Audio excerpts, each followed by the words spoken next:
we're just being reminded that we're powerless. Yeah. Well, there we go.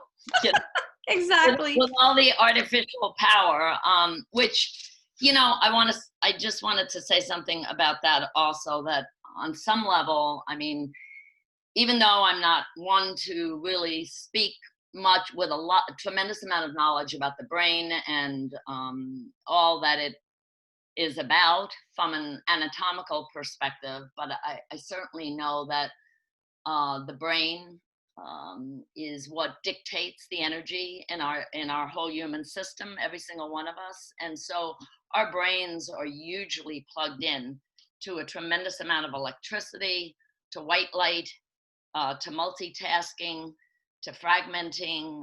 And so consequently, on some level, we are digesting a lot of toxicity. We know this. I mean, we're told to stay off our phones and our computers before we go to bed at night so that we can sleep, so that the brain is able to restore itself.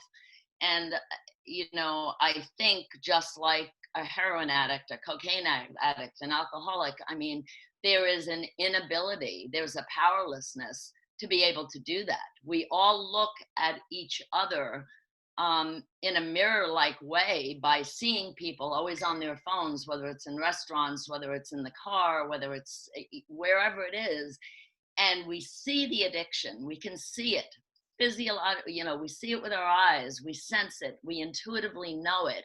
We don't want our kids on it all the time. We try to limit the amount of time, and yet the brain is incapable of that. It's wants more and more and more and more. And this concept of more and this inability to say no to self and to others,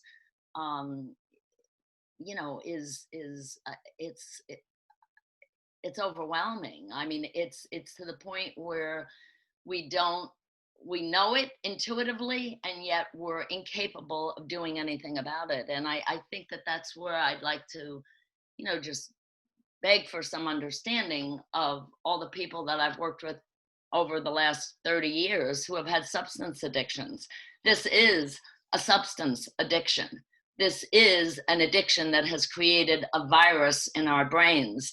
And there is a part of our egos that are very unwilling to let go of that concept, because it means changing the whole structure of what we're all about from the inside out. And I believe that the universe is dictating that change. I've said to myself intuitively, as a 70-year-old woman, how much longer can the energy on this planet continues to sustain like this, where people don't see each other? They don't talk to each other. They'd rather sit in their offices and be on a screen than they would, to care about their fellow human being. How are you doing today? How are you feeling? What's going on with you? It's all become so mechanical. And yeah. And that's scary. The thing I noticed though recently is, so the couple of times that I've been out going for a run or walking in my neighborhood, people are actually saying hello to me. Like, that's a shock in Connecticut, because now granted, they're staying 6 feet away on the other side of the road. And of course we want to do that. But people actually have been like looking you in the eye and greeting you. And it's like, I can't tell you how many times I've been at the reservoir or like literally anywhere in, Connecticut, New England, other states too, but I feel like I notice it more around here. And you could have 50 people walk by you and not even look at you and not say a word. Right. And I feel like, wow, like people are actually wanting to connect. Right. And doing that. My friend Amy had an interesting question. So she says, about what you were just saying. So if this is true, should we not be connecting virtually and just hunker down and stay isolated to write it out? Like what we're doing right now is actually using technology, but I feel like we're using it in a good way to connect. That's right. I would completely agree with this. This is being used. We've upgraded from the phone call, which was 2.5 seconds before, and which we hardly ever used the phone for anyway. It was one of the least usable functions of the phone, because the phone in actuality really is just a mini computer. So the phone is really not being used for us to really tune in on an ear end of things to what's going on in that other human being's life on the other end of the phone. It's more access to the internet, it's more texting options, all of that. But now we're using it to tune in, to see, literally see that other person. I want to say that social distancing, you know, I'm really like, whoever came up with these two marketed words and put them together over the last couple of weeks is just, I mean, are you kidding me? Right. We have been social distancing forever. Get on a plane in the last whatever, how many years, as compared to 10 years ago or whenever it was that we went to Sedona, people talk to each other. Now everybody's got their own headsets, their own laptops, their own devices, whatever that may be. Who needs to have somebody sit next to you? Who cares about how they're feeling or how they're doing today, whether they're having anxiety over the fact that the plane's going to take off? Who cares? I'm into my headset. This is addiction at the absolute positive, consummate level. The other thing I want to say is, when you were talking about walking and seeing people, I can remember when I was in California years ago and hiking with my children and thinking, oh my God, people actually are hiking out here, but they lift their heads up and they say hi, they say good morning, they see you, you know, whether they're with their dogs or their spouses or whomever, they lift their heads up. Our heads, I don't know whether it's East versus West, and I'm not going to get into that political discussion either. But, you know, when you say now we're 6 to 8 feet apart from each other, I mean, maybe that's soul saying something in that physical distancing. Okay, maybe that soul saying, you guys have been physically and socially and emotionally distancing from each other for so long. Now, here are the boundaries, okay? We're telling ourselves that we need to stay apart from each other because of this biological virus. But, you know, we've been staying apart from each other before this biological virus existed, way before. And so now, you know, what's the rationale for that? What virus did we all have that we were all so anti-people for such a long time? I mean, this is something that has infiltrated not only our country, but obviously the whole world. That's why it's pandemic. I mean, this is not pandemic because of somebody coughing in somebody's face.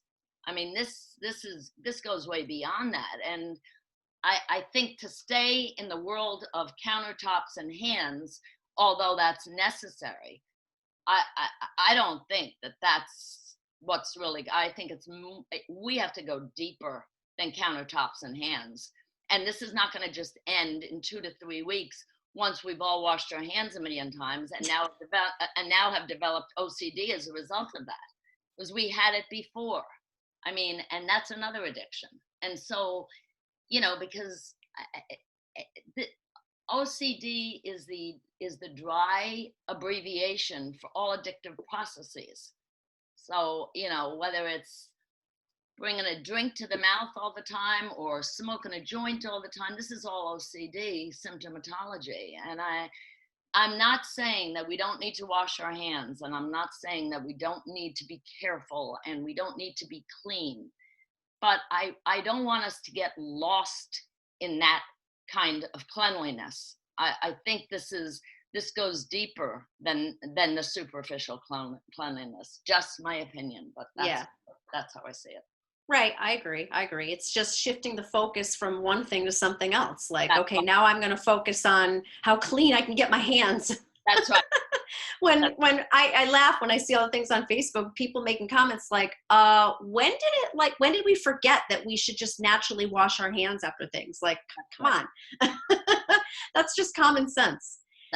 So you and I talked a little bit about the significance of the time of year that this is happening in. And I don't know if I said this to you or not, but I thought about it afterwards.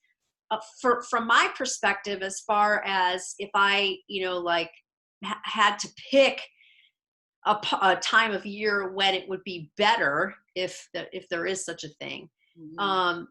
for me, the spring, I feel like there's so many, like just, I don't know, like nuances to that. It's like spring is when we detox, and spring is when new things are coming out. And I'm just thinking like, God, at least we can get outside and walk. We're not here. It's not November, December, or January, and we're covered under like 6 feet of snow, and you can't even get out and walk, or you don't want to, you know. At least now it's like, you know, you're starting to see things sort of rejuvenate, and we even have warm days that, you know, it makes it a lot easier for us for those of us who don't like the cold, like me. Yes.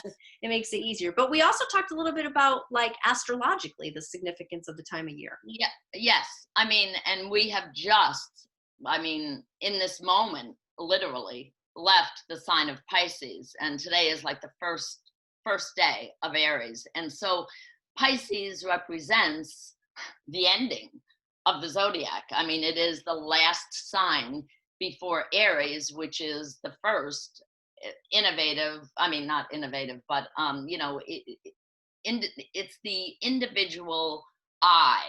Aries is the individual I, like moving forward, the warrior. So, okay, we have come out of this place of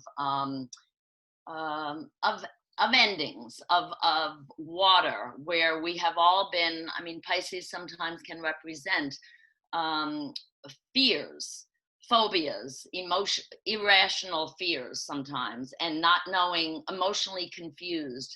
Like, am I going up? Is the fish swimming upstream? Is the fish swimming downstream? It also represents the circle of life, and how life needs to end, and then it needs to start again. So now we are beginning, as you say, spring is that beginning. You know, you know, just the whole idea that we are now in a place where this whole winter has suppressed a lot of what's been going on. We haven't heard about any of this. Everything has been quiet. Everything has been underwater for a while. And now we have the opportunity to rejuvenate and renew ourselves through this reboot. I mean, I'm going to use computer terminology because that's what everybody gets. I mean, you know, what is the download here? We have to reboot the system. We have to change it. But in order to change it, we've got to go down to the depths of where it all started, and change all of our individual habits, and spring forward again in some new way of relating to ourselves and to each other. I mean, this is not a selfie planet. You know, I mean, we're not going to survive if we do this in a selfie way. It's just not. We're social beings, we're spiritual beings, and we came here to learn how to love. That's my belief. We didn't come here to learn how to take a selfie. That's right. That's right. Yeah. You know, and so, I mean, I think, yeah. Okay. So I think that this is, again, representing the 1 and the 9 in the COVID, the beginning and the endings. So we're ending this period of where we have been hibernating, you know, in a selfie sort of way for quite some time. And, you know, we're coming to a place where we need to build from the inside out. So that's how I see the spring beginning us. And we don't know where this is going, but I think what do they say? It takes a village. So, I mean, every single person, I know for myself, and I mentioned this in the article that I wrote on Facebook, you know, I would go out to dinner every single night in the town that I lived in because I live alone, and I didn't want to be alone at dinner time. And so if it meant even taking the chance of being unhealthy by eating in restaurants every single night, I was willing to do that because I didn't want to be by myself, sitting home alone and eating. And so when this all started and my children were all urging me, you've got to go to the store, you've got to shop. And I did. I found that, wow, I really kind of like cooking for myself again. I like, you know, making things that I know are good and healthy for my body that I don't have the opportunity to always get on a menu in a restaurant. And so that's part of my detox, is recognizing that I can be by myself when I eat. I don't have to have all these people around me that I don't even know. I mean, this is a healthy behavior that I'm implementing. Right. So, And half of them are going to be on their phones anyway. that's right. That's where I thought you were going with that story. Actually, I thought you were going to say, you know, like, so here's what I do. I go to a restaurant every night because I want to be around people, but yet Right. I'm around people, but they're not there. They're That's somewhere else. Like, no one is, how rare is it these days that, you know, you go into a restaurant and you sit at the bar and somebody actually talks to you. That's It's like, it used to be, I remember, like, when I was traveling for a company 10 or 12 years ago, that and I had to travel solo sometimes, and so I would go to a restaurant and I would just prefer to sit at the bar because I could talk at least to the bartender. Like, they'll always talk to you rather than sit at a table. I mean, your server will come over, but I figure, you know, if you sit at the bar, you have the opportunity of a couple of other people. People used to talk to each other then. That's right. You would sit down and like, before you knew it, you'd be in a conversation with like 3 or 4 people around it. Right. But, you know, now it's like you could literally go days and no one would say a word to you. That's right. So, yeah. And also the other thing I wanted to comment on about, you know, you realize that you actually do like to cook for yourself. It's like we get into these habits that we don't even realize we're in, that are just unhealthy habits. And it's like, all of a sudden something why is it that something crazy like this has to happen for us to figure out that, oh, you know, like, I can do that, or I actually do like to do that. It's not, you know, I had worked this up in my head to be awful and, you know, whatever. Yeah, that's right. I've told myself all of these stories for so long, and now that story has become my truth when it really isn't my truth. Right. And so how else would I have gone back to finding that out other than being mandated to do it?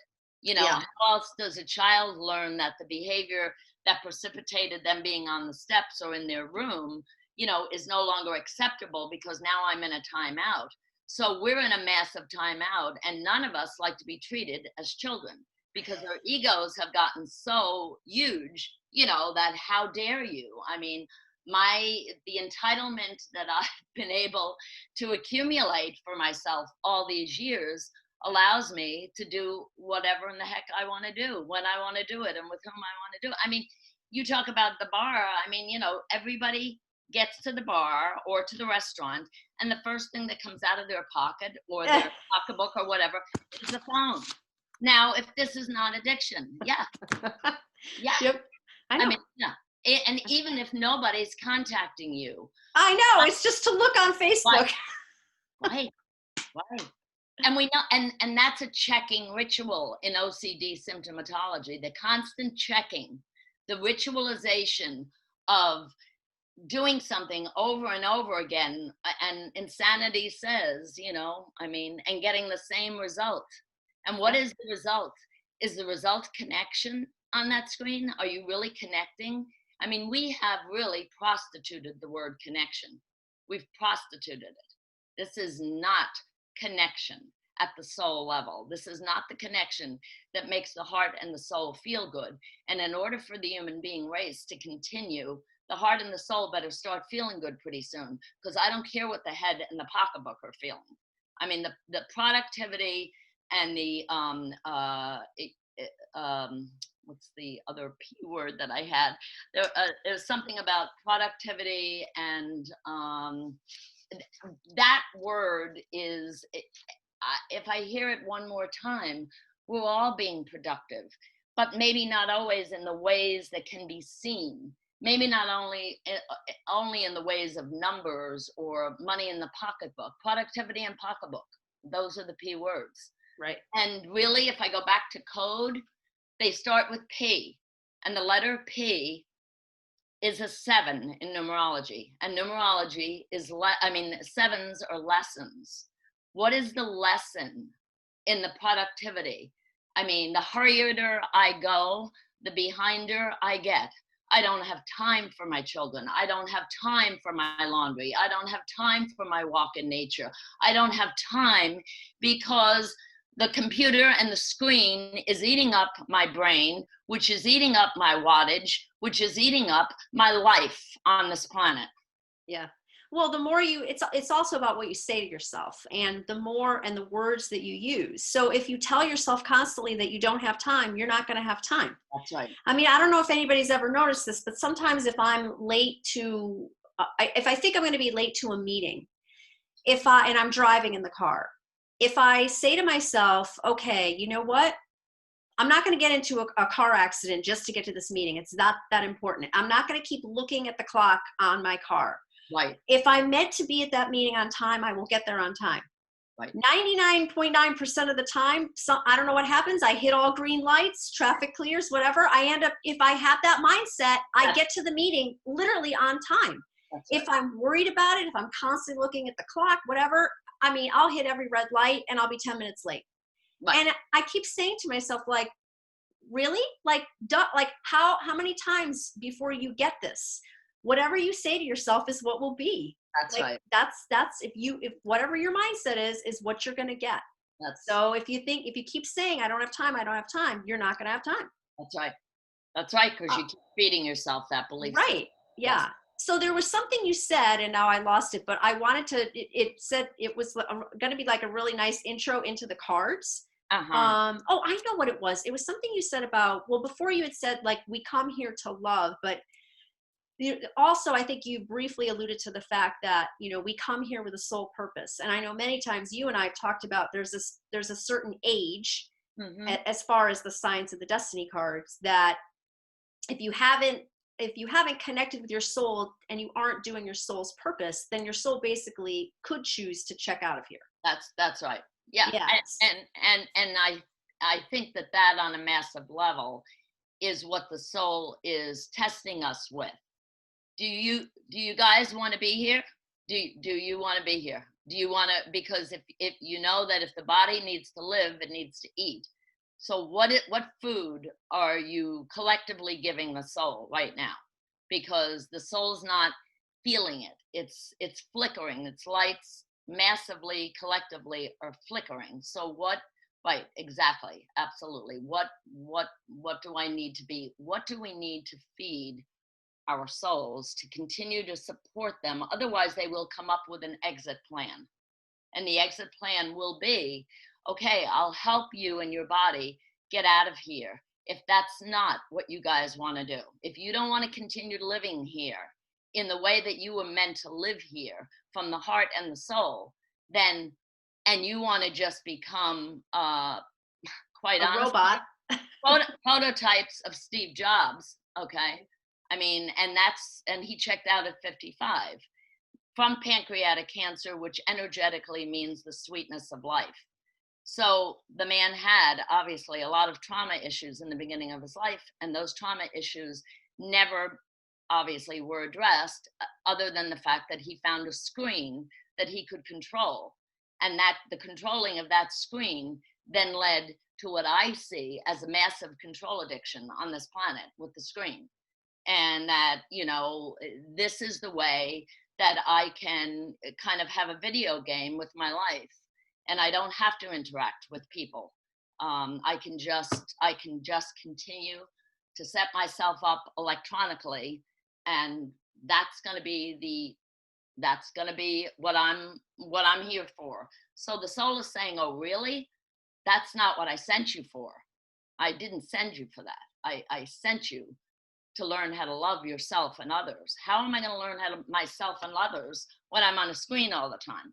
I mean, it's just, it's addiction in its most, whatever. I mean, raw form. And I just think that we need to really decide. And we're right now, currently, we're in withdrawal.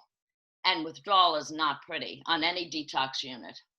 Right. And that's what's going on. I mean, we're unplugged from every distraction that we could possibly, focus on. And now it's like, ooh, it's just got to be self and my loved ones. And that's scary for a lot of us. It's real scary because we forgot how to do that. Yeah. Yeah. Well, we're being forced to relearn. Right.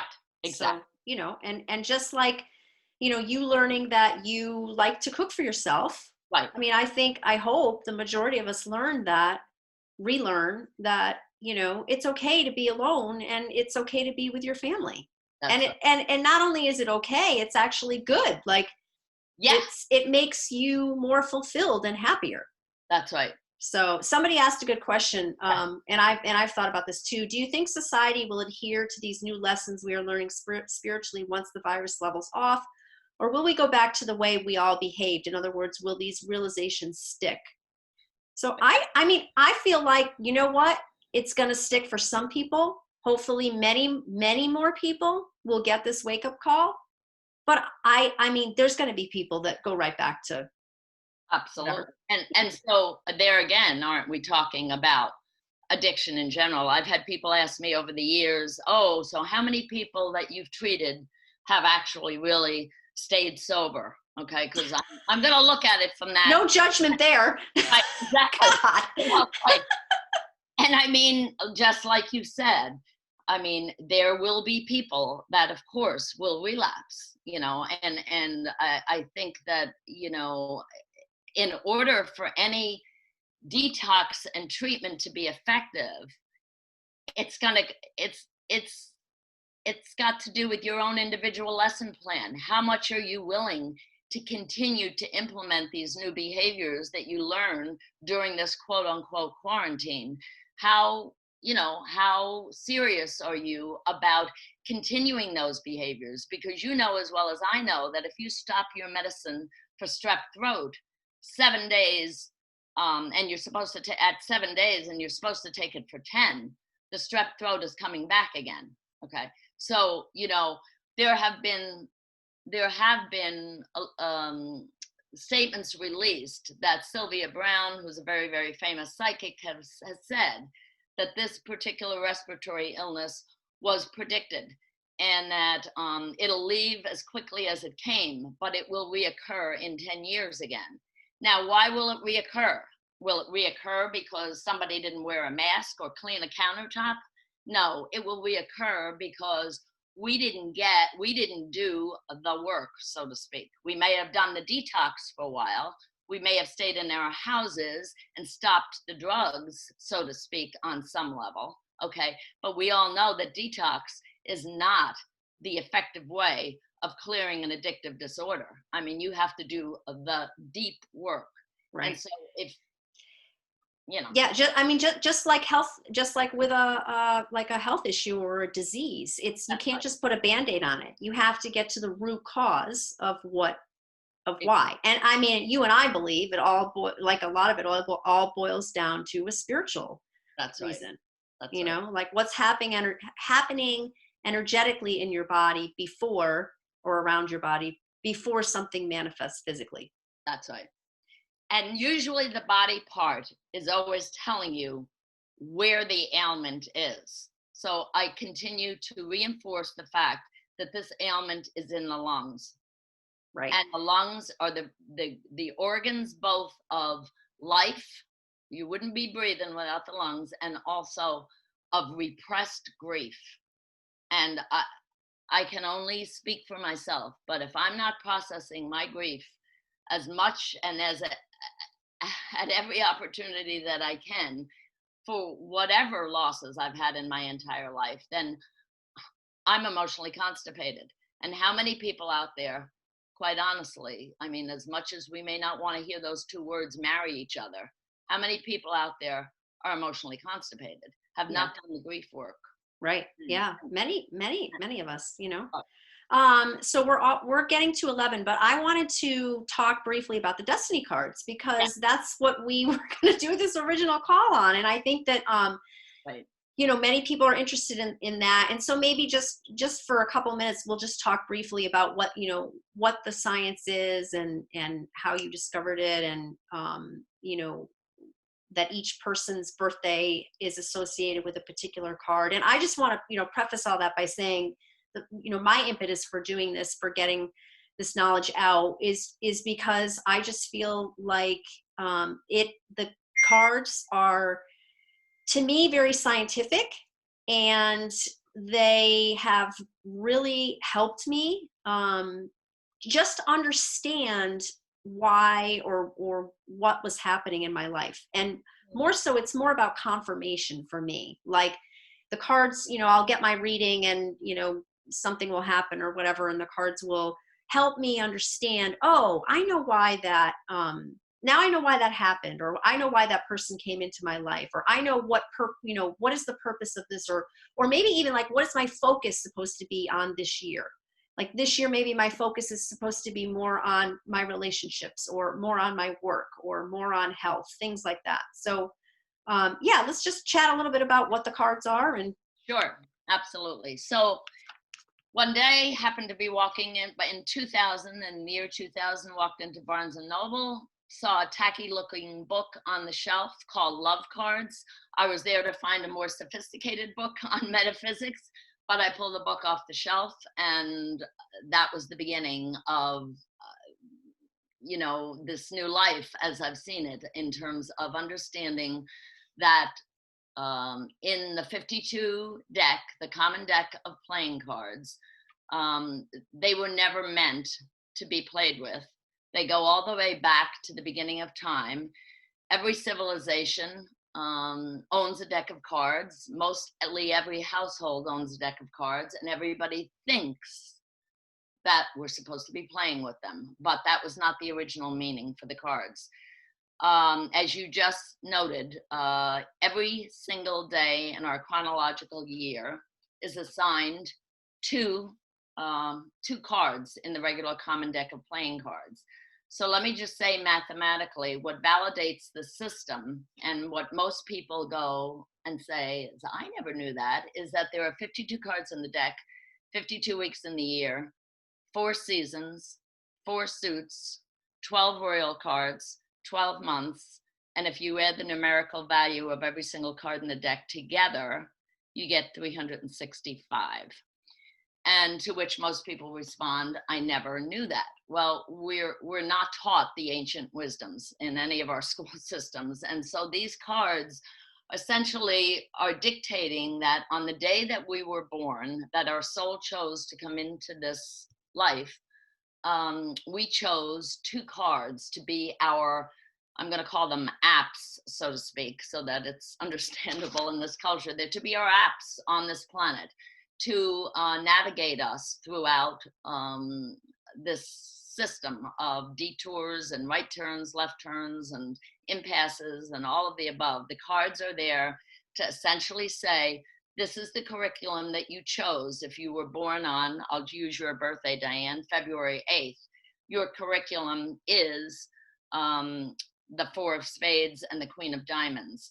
And for every single year of your life, or chapter in the book of your life, you're going to be assigned a certain amount of cards, and those cards are going to dictate who you're going to meet, what you're going to do for work, possibly who your family is going to be, what decisions you're going to make, what every year is about. It's almost like going to college or business school and deciding, okay, this year I'm going to take courses in X, Y, and Z. So this is your life course on this plane. And everything on some level is destined, which of course, again, most of us don't like to hear, because that means that the ego doesn't get to decide what it wants to do and who it wants to do it with, that the people that have been placed in our path were there for specific reasons. So at any rate, every year on your birthday, you're given a new deal. And that's where the readings that I interpret for people come from. That year basically determines what kinds of lessons your soul has chosen to learn in this lifetime. So yeah. you know. Yeah, I mean, I love it. I love it. I can't, it's so funny. Like I'll get my reading, and then at some point in the year, you'll get a text from me. This happens all the time. Oh my God, can you believe this happened? This is exactly what the card said. And you're laughing like, yeah, duh. Yeah. Again, I mean, on some level, there's a powerlessness there. Our choices, obviously, kind of give us an inflated sense that we've made the choice. Yeah. But I think that that choice comes from our intuition as well, and that intuition is, you know, is lined up with the cards and with what kinds of things are meant to happen in our lives. So it's a very magical system on some level, but it's a very real system, and you know, it's very grounded. Most people really connect with it because they don't feel like they feel like they see the validation of the truth in their own lives maybe after a reading or whatever the case may be. They see how those things actually come to be, and so it's very it's very powerful, and I'm a messenger. And to me, like, sometimes reassuring, you know, like, oh, okay, so I see that this happened, or this person came into my life, and like I said before, like, there's a reason for that, and I can, you know, make some decisions and that kind of thing. But before we wrap up, I wanted to have you just tell people how they could get in touch with you if people are interested in learning more about the Destiny cards or possibly doing a reading. Yes. So do you want them to email you or go to your website? Yes. Well, my website will be up and running as of April 1st.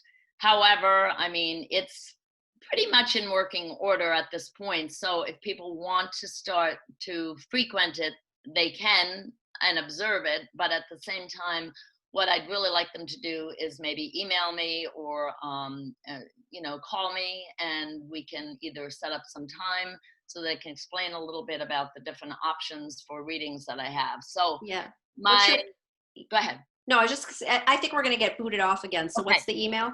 My email is malc7119@aol.com. So M as in Mary, ALC7119@aol.com. And my cell phone number is 860-918-3949. Perfect. Yep. And if you guys enjoyed our call today, you all have my email, or you can reach out on Facebook. Let us know. We're looking to do these once a month with different topics on the cards, and, you know, and then again, who knows what's going to happen. So, right. But anything related to metaphysics, we love. So thank you very much, Marianne. And thanks everybody for being on. You're welcome. All right. Take care. Stay safe. Bye.